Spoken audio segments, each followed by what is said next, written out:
tão bom poder ouvir uma música assim, né? Bonita, bem tocada pela banda Ômega, bem cantada pela congregação e cantada com o coração. E aí nós temos que lembrar a dádiva de você poder ouvir, ou enxergar, ou sentir as coisas, né? A visão, por exemplo, é um dos sentidos mais impressionantes que nós temos. E, no entanto, nós sofremos de miopia, astigmatismo e outros males e precisamos de óculos. O problema com a miopia é a falta de nitidez nas coisas em que nós enxergamos. Mas Jesus fala que o pior cego não é o cego físico, é o cego espiritual, que enxerga, mas não vê. Esse é o pior cego. E é disso que a parábola que ele contou sobre o fariseu e o cobrador de impostos quer falar para nós. Uma cegueira espiritual, de alguém que compreendia a palavra e ainda assim era um cego. Quando nós lemos essa parábola, a gente logo imagina assim, que essa parábola quer ensinar o quê? A gente leu lá, o fariseu, o publicano foram para o templo. Qual é a moral da parábola? Quem arrisca a dizer? Qual é o tema dessa parábola? Talvez oração? Humildade? Orgulho?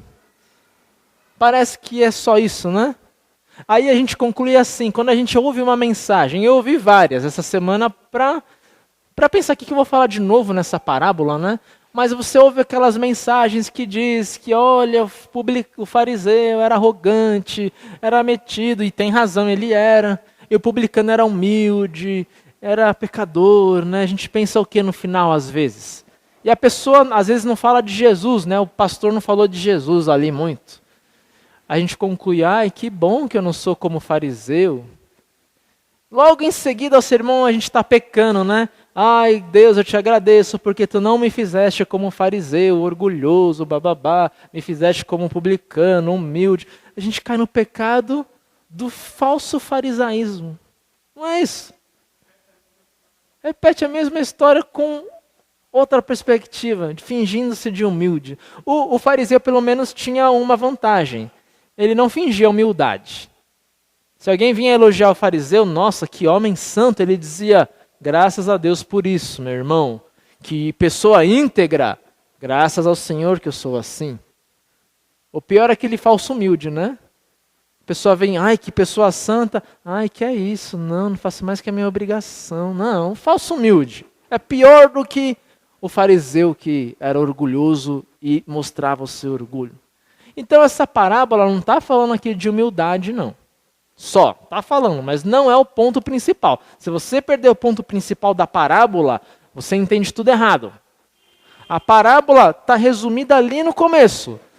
Versículo 9. Jesus contou essa parábola para quê? Qual o objetivo? Para aqueles que se achavam bons e desprezavam os outros. Então Jesus conta essa parábola para aquele que despreza o outro e que se acha bom, que se acha santo, se acha no direito. E a parábola começa assim, uma história paralela. 2 homens subiram para o templo para orar. Então os 2 homens começam iguais, vão igual para o templo, mas o retorno que é diferente. Um volta justificado, o outro volta ainda em pecado. Ué, o que acontece no meio para um voltar diferente do outro se os 2 foram iguais? Então o centro está o que acontece ali no templo. Aí nós lemos a parábola descrevendo um fariseu. Primeiro, que era um fariseu? Fariseu era um partido religioso dentro do judaísmo. Então era um partido assim radicalmente zeloso com a fé. Por exemplo, então a lei de Deus dizia assim, você vai dar o dízimo, 10% do azeite, do cereal e do vinho. Não precisava dar o dízimo da hortelã, do tempero, nada disso, é só dos grãos, né?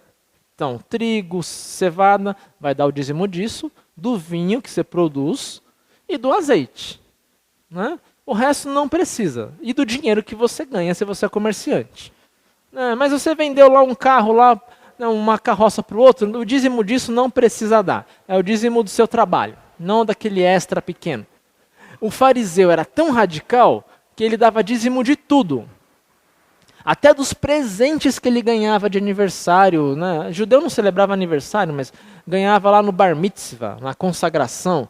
Ele calculava o dízimo dos presentes. Não, tem que dar o dízimo de tudo que eu ganho. A palavra mandava fazer isso? Não. Mas ele, assim, queria fazer de tudo para não cair em pecado. Era tipo aquela pessoa, tem que chegar para fazer a prova da FUVEST meio-dia, né? Então a pessoa chega às 8 da manhã. Esse era o fariseu, assim, ele criava uma margem de segurança bem grande para não transgredir nenhum mandamento. Então, assim, eu não posso olhar para a mulher com intenção impura. Então ele nem olhava para as outras mulheres. Passava uma mulher bonita e ele baixava a cabeça e orava. Né? Assim, de tão zeloso que ele era. A palavra de Deus mandava você fazer jejum um dia por ano, que era o dia do perdão, do Yom Kippur. Esse era o único dia obrigatório de jejum mesmo. Tá? Os fariseus o fariseu fazia jejum uma vez por semana. E esse fariseu fazia 2 vezes por semana. Então ele era mais que os próprios fariseus. Ele chegava para fazer a FUVEST meio-dia do dia anterior e acampava no local. Esse era esse homem, esse fariseu aqui. E aí esse fariseu está lá orando no templo. E na oração que ele faz, todo mundo leu, é uma oração de alta exaltação, né? Graças dou a Deus. Ele começa bem, graças dou a Deus. Por quê? Porque eu não sou imoral, eu não sou pecador, eu dou o dízimo de tudo, eu faço jejum 2 vezes por semana, né? Eu sou um cara muito bom, graças a Deus é que eu não sou igual a ele ali, o publicano, pecador, cobrador de impostos. Né? E os judeus, eles tinham somente 3 tipos de oração que podia ser feita. Uma, para confessar pecados. Outra, para dar graças a Deus por dádivas recebidas. E a terceira, para pedidos. Esse fariseu faz uma alta exaltação. Ele começa certo, graças dou a Deus. É uma oração de ação de graças. Mas ele está ali se auto-exaltando. E o texto fala que ele se levanta e ora sozinho. A ideia aqui é que ele ora para os outros ouvirem. Essa é a ideia. Então ele se levantou. Vejam que eu vou orar agora. Faz uma oração para os outros ouvirem como ele era bom. Né? E o publicano lá, fora do templo, nem entrou batendo no peito e dizendo, eu sou pecador. Esse fariseu sofria de uma miopia espiritual. Ele conhecia a palavra, mas não conhecia a misericórdia de Deus. Ele conhecia a Deus, mas não conhecia o amor de Deus. E muitos de nós, às vezes, vivemos assim. E se você não conhece Deus, você não conhece nem a si mesmo. Você não conhece nem o seu próximo e nem ninguém. Porque você não tem a lente correta para olhar as pessoas e nem para olhar a si mesmo. Quem não conhece a Deus não consegue ver o mundo como ele de fato deve ser olhado. Porque a gente vê o mundo como ele é. Esse é o problema. Jesus nos ensina a ver o mundo como ele olha o mundo, não como o mundo de fato é. Horrível. Quem não tem Jesus não consegue ver o mundo e a si mesmo com os olhos de Deus, mas só com os olhos da discórdia, da raiva, da falta de perdão. Então, às vezes, o nosso problema na vida não está nos outros, está nem em nós mesmos, está em eu não ter Deus na minha vida, em não conhecer a esse Deus misericordioso que nós temos. Aí nós temos, na verdade, sofremos de uma miopia espiritual. Enxergamos o mundo da forma como Deus gostaria que a gente não enxergasse mais. Temos uma miopia ali. Nisso eu lembro de uma história na Índia, que fala dessa coisa da miopia, né? E das brigas por bobeira. Então na Índia apareceu um animal novo lá. Ninguém sabia o que era. Foram 4 cegos tentar descobrir que animal que era, que coisa que era aquela. Então um falou assim, olha, eu estou encostando aqui, é uma cobra. O outro, que cobra, seu louco? É uma árvore, é uma tora de uma árvore. O outro, que árvore? É uma enorme de uma pedra. O outro, que pedra, meu filho? Que mané pedra o quê? É um poço. Aí os 4 não chegavam num consenso. Aí passou alguém que enxergava e falou, mas vocês ceguinhos são muito bobos. Isso não é tronco, nem pedra, nem árvore, nem cobra e nem poço de água. Isso é um elefante. Você que acha que é cobra, está pegando na tromba. Você que acha que é um tronco, está pegando nas patas dele. Você que acha que é pedra, está batendo no dorso do animal. E você que acha que é poço de água, está entrando no buraco que ele acabou de cavar. Aí eles entenderam. A miopia espiritual é assim, você só vê uma parte da realidade, só vê uma parte das pessoas, só vê uma parte de si mesmo e geralmente vê o lado ruim. Ah, meu casamento é horrível. Ah, meus filhos são horríveis, minha mãe é horrível, a vida é horrível, tudo é horrível. Deus é horrível. Não perdoo ninguém porque todo mundo é horrível. A pessoa que tem falta do amor de Deus na vida, ela vai ver tudo assim. Aí vamos analisar a nossa própria vida. Nós passamos mais tempo reclamando do emprego, da casa que você tem, do trabalho, do carro, de Deus, da igreja, do filho, da filha, do pai, da mãe, do marido, da esposa. Porque eu acho uma coisa engraçada, a gente vai para o cabeleireiro, e é engraçado assim, a gente conclui assim que algumas pessoas ali têm o pior marido do universo. É a conclusão que eu chego, assim, ouvindo as histórias. Nossa, coitada, essa daí tá lascada, tem um casamento infernal. Você vai no churrasco de homens, você acha assim, nossa, coitado desse cara. A esposa dele deve ser péssima. Se ouve algumas pessoas, conclui que o trabalho daquela pessoa é o pior do universo. Mas será que é essa realidade que a gente poderia ver com Jesus? Analisa a sua perspectiva de vida. Você passa muito tempo reclamando demais? Você tem talvez um Uno ou um carro e reclama de não ter um melhor. Ah, não tem ar-condicionado essa porcaria. Aí você compra um ar-condicionado, você reclama que ele não tem câmbio automático. Aí você reclama que, poxa vida, não é uma Ferrari, nunca vai ser bom, porque uma hora você vai reclamar que não é uma Ferrari, que não é, né? O coração humano sempre quer mais. Você tem uma esposa maravilhosa, linda, né? Enfim, reclama que, puxa vida, ela não sabe cozinhar. Aí de repente ela aprende a cozinhar. Aí você vai reclamar que ela não passa bem a roupa. Ela vai aprender a passar bem a roupa, você vai reclamar. No fim você vai reclamar que ela não sabe construir uma casa. No fim vai chegar nisso. Você reclama do marido. Ah, você se desleixou, tá gordo. Aí ele vai na academia ficar magro. Ah, você é relaxado com o dinheiro. Ele vai, faz um curso e fica organizado com dinheiro. Uma hora ela vai reclamar que você não é presidente dos Estados Unidos da América. Né? Sempre vai... Né? Coração míope sempre quer mais. Sempre quer mais. O segredo para a vida é parar de olhar a vida como um fariseu.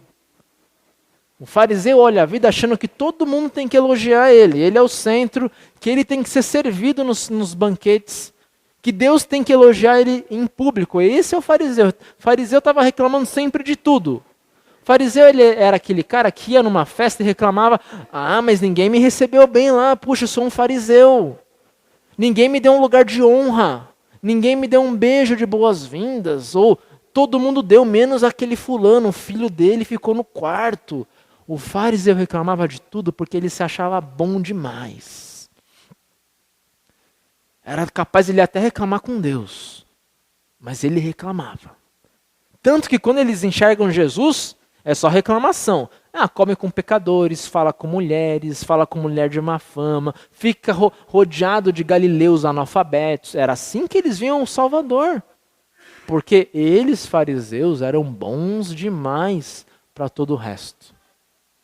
Então a pessoa que reclama muito, que vive em rancor, em mágoa, que não se acertou com o seu passado nem com o seu presente, talvez é um fariseu. Talvez olhe a vida achando assim, a vida tem que me servir. Eu estou no mundo para ser reconhecido como uma bela de uma pessoa maravilhosa e boa. Eu vim para o mundo não para aplaudir, mas para ser aplaudido. Quando eu erro, a culpa não é minha. Quando eu erro, a culpa é do outro. Nunca sou eu o errado. Sempre é o outro. Até a forma de pedir desculpa de um fariseu ou de um míope é assim, ó, mais ou menos assim. Vocês já devem ter ouvido, né? Ai, né? Aquele nadador americano. A desculpa dele foi de um fariseu. Em que sentido? Ele fala assim, ó, me desculpa se eu ofendi você. Isso não é pedido de desculpa. Me desculpa se alguém se sentiu ofendido com o que eu falei, porque essa não era a minha intenção. Tipo assim, eu sou bom demais, mas se você me olhou errado, ainda você tão humilde, mas tão humilde, que eu mesmo vou pedir desculpa quando você deveria pedir desculpa por me entender errado. Então esse tipo de desculpa, né? Se eu te ofendi, me desculpa. Não, isso não é pedir desculpa, isso é o alto da arrogância. Traduzindo linguisticamente, né? Significa assim, olha, eu não fiz nada errado, você se ofendeu, o problema é seu, mas eu sou tão bom, eu sou tão superior a você que eu vou pedir desculpa para você. Então me desculpa se o que eu falei te ofendeu. Um pedido de desculpa real é, me desculpa porque eu te ofendi. Eu assumo a ofensa. Então até o fariseu, na hora que ele parece que está sendo amoroso e bonzinho, ele está sendo o pior dos piores hipócritas no face da terra. Ele é míope, ele não consegue enxergar o erro dele próprio, ele só enxerga o erro dos outros. E às vezes nós somos exatamente assim. Dá uma briga na família, está todo mundo errado, né? Porque ninguém enxerga o próprio erro. É tão bom chegar numa família que está brigada que cada um fala o seu erro. Então todo mundo está errado no bom sentido, que todo mundo assume o seu erro, a sua culpa. Agora a maioria das brigas é assim, não, ele fez isso. Ah, mas eu fiz isso porque ela fez aquilo. Ah, mas eu fiz isso, né? Todo mundo está errado, mas no mau sentido. Porque um acusa só o outro. Só olha para o pecado do outro. É assim que o fariseu fala. Então é aquele marido que fala, ai Deus, graças dou a ti porque eu sou um bom marido, apesar dela ser horrível. Como é bom, Senhor, ser um bom marido para essa esposa ruim, horrível. Ou, graças a Deus, eu sou uma boa esposa, sou uma boa dona de casa para esse marido horrível. Ele é horrível. Graças a Deus que eu sou um bom pai para esses filhos horríveis que eu tenho. Graças a Deus eu te dou, pai, por ser um ótimo filho para o pai e para a mãe horrível que eu tive. É típico do farisaísmo. Faço mais que a minha obrigação, Deus, olha como eu sou bom. É aquele filho que chega no pai e na mãe, olha pai, não só lavei a louça não, eu consertei o fogão, lavei o fogão, desmontei o fogão, tá limpinho, olha lá o que eu fiz, mãe. Você falou só para lavar a louça, mãe, sou fariseu, fiz mais. Limpei a geladeira, que era obrigação do meu irmão. Esse publicano, um pecador horrível, olha como eu sou bom, mãe. Lembra-te de mim quando fores ao McDonald's. E a mãe bobinha fala, em verdade te digo, não só quando eu for ao McDonald's, mas ao Burger King, ao shopping, lembrarei de você e não desse seu irmão publicano, pecador que não fez o que eu mandei. Você é um bom filho. Está criando um fariseu em casa. Está criando um belo de um fariseu em casa. E está massacrando o pobre do publicano, filho pródigo. Né? Então não é assim que a vida funciona. Não é assim que a vida deve funcionar. Não é por merecimento, não é por farisaísmo. Nós temos que olhar o que o publicano fez. O publicano ficou fora do templo, porque ele não queria contaminar outras pessoas. E ele batia no peito dizendo, sou pecador. Bater no peito era um ato permitido ou esperado só de mulheres no Oriente Médio. Se você for para a Arábia hoje, os homens árabes só batem no peito uma vez por ano, que é no dia que eles lamentam a morte do sobrinho de Maomé. Né, o Hussein. Então os xiitas têm um feriado que eles batem no peito e se cortam. É o único momento na vida de um muçulmano, de um árabe, que ele vai bater no peito. O judeu só bate no peito no dia que eles celebram o fim do Holocausto. Ou quando eles vão para Auschwitz. É o único momento que um judeu, não, judeu mesmo, israelita, vai bater no peito. Em nenhum outro momento um judeu bate no peito, nem na tragédia da morte de um filho. Porque isso é um ato de mulher, para aquela cultura. A mulher tem que bater no peito para pedir perdão, para mostrar submissão. Tá? Então aquele publicano está tomando um ato assim, eu sou o pior, eu sou o pecador mesmo, eu não tenho vergonha de bater no peito, como uma mulher geralmente faz. Eu sou homem, mas eu bato no peito porque eu sou pecador, eu não tenho vergonha de falar isso. Ele nem ousou olhar para o templo, ele baixou a cabeça e ficou: tem misericórdia de mim. Lá na Grécia, ou no grego, que é a língua que está aqui escrita a Bíblia, né, o Novo Testamento, tem 2 termos para ter misericórdia. Tem o que a gente usa aqui, Kyrie eleison, né, Senhor tem piedade. Mas aqui o publicano está falando assim, ó, hilaskomai, que é muito mais que piedade. É aquela coisa assim, ó, faça uma expiação.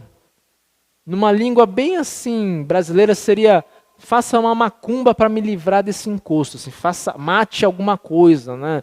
Conserte o que eu estou fazendo. Tenha misericórdia de mim derramando sangue. Morra por mim, alguma coisa assim que ele está falando. O sentido que ele fala é esse. Por quê? Porque o pecado dele não é só tem piedade, não. O pecado dele, ó, eu fiz um monte de coisa errada mesmo. Não estou aqui com humildade, assim, eu sou pecador porque todo mundo é pecador. Não, eu sou pecador mesmo, horrível. Eu sei o mal que eu fiz com as minhas mãos. Então eu preciso que o Senhor conserte esse mal, Deus. Não só ter pena, não. Conserte o que eu fiz de errado. Conserte porque eu sou um péssimo marido. Conserte porque eu sou um péssimo filho. Conserte porque eu sou um péssimo irmão. Um péssimo seguidor seu. Eu sou horrível, Deus. Conserta a minha vida. Então esse pedido desse publicano era um pedido profundo por piedade de Deus. E aí Jesus fala que esse publicano foi para casa justificado e o outro homem não. Olha que engraçado, Jesus chama o fariseu de o outro, tipo, é o outro ali. Pouco importa esse fariseu, mas este homem aqui, esse publicano, esse voltou para casa justificado. O que é alguém que volta para casa justificado? O que é estar justificado? Você vai para a faculdade, você falta. Você chega no professor e fala: olha, minha tia morreu. O professor vai falar assim: está explicado, mas não está justificado. Qual a diferença? Está explicado. Não, tudo bem, compreensível que você faltou, mas vai continuar levando falta. Não foi uma falta justificada. Porque você não justificou. O que aconteceu não justifica, não paga essa sua falta. É esse o termo. Então, ser justificado é apresentar uma desculpa para dizer: olha, eu sou assim, mas me perdoa o que eu fiz. E nenhum ser humano pode chegar em Deus e falar: eu sou horrível, me perdoa porque eu também sou bom, como fariseu. Não. Aí você tem que confiar na misericórdia de Deus. Deus, eu sou horrível, mas me justifica. E aí você aponta para a cruz.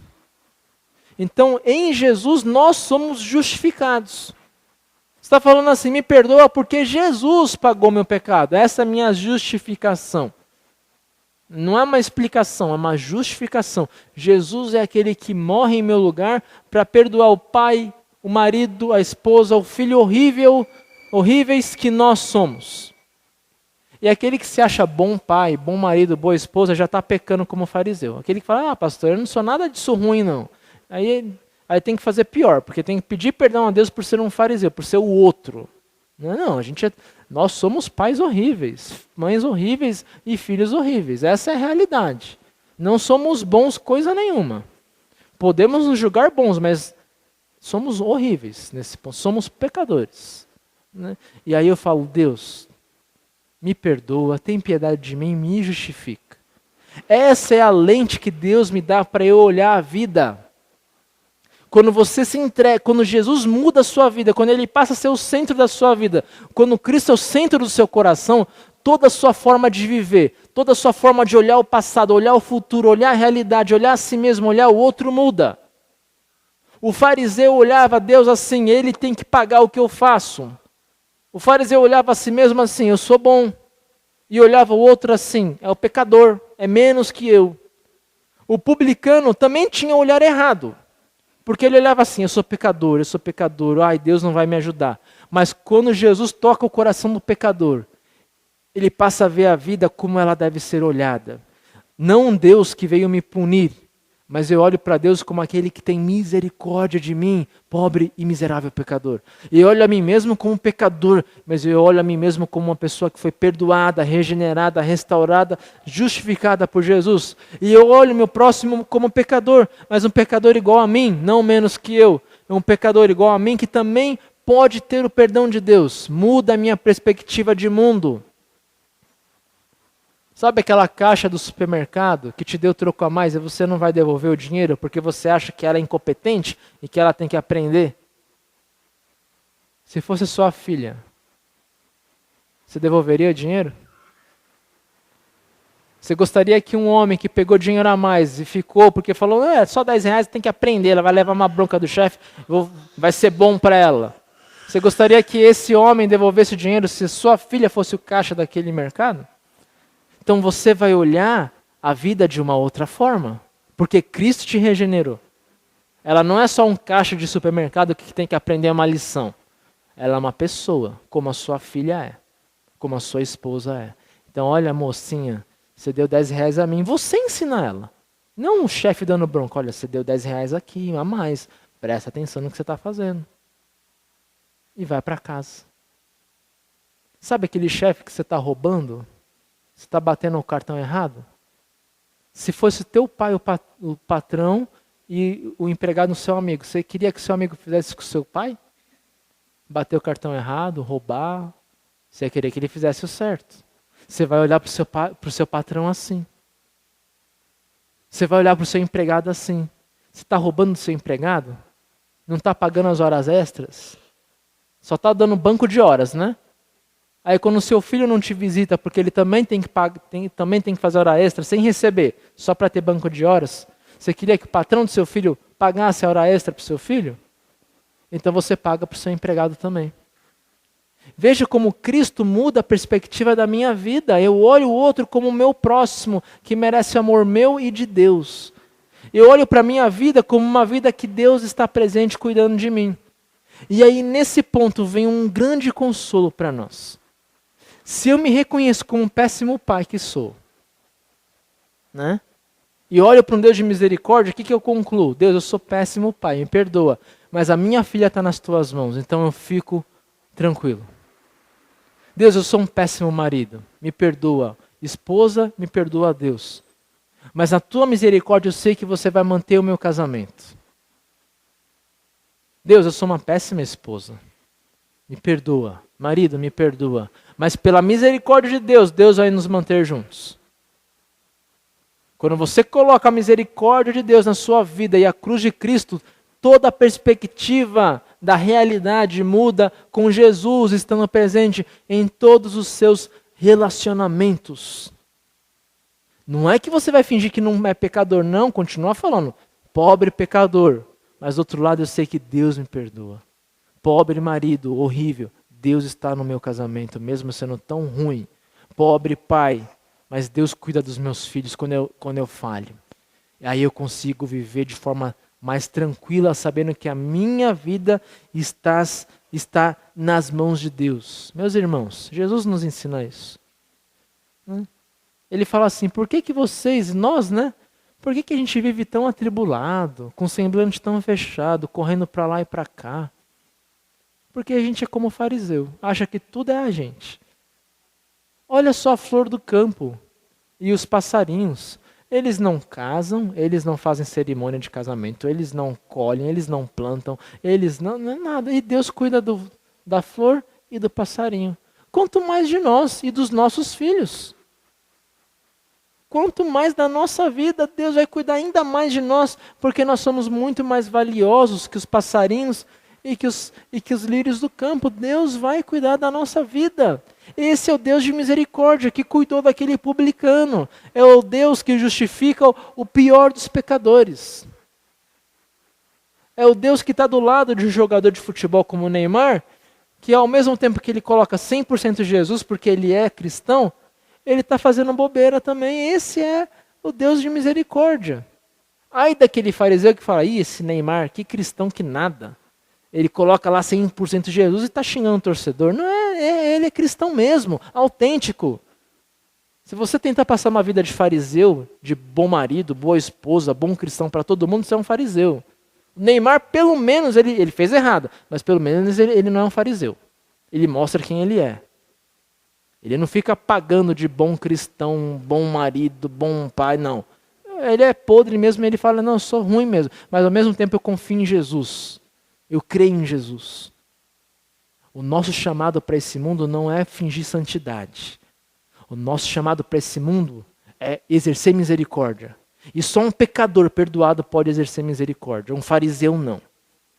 Se a tua rua te olha como um padrão de boas obras e santidade, você não está testemunhando a fé. Mas se a tua rua conhece o teu pecado, a tua fragilidade, e ainda assim você mostra que Deus é misericordioso com você, você está sendo um bom testemunho para a sua rua, para o seu trabalho, para os seus filhos e para a sua família.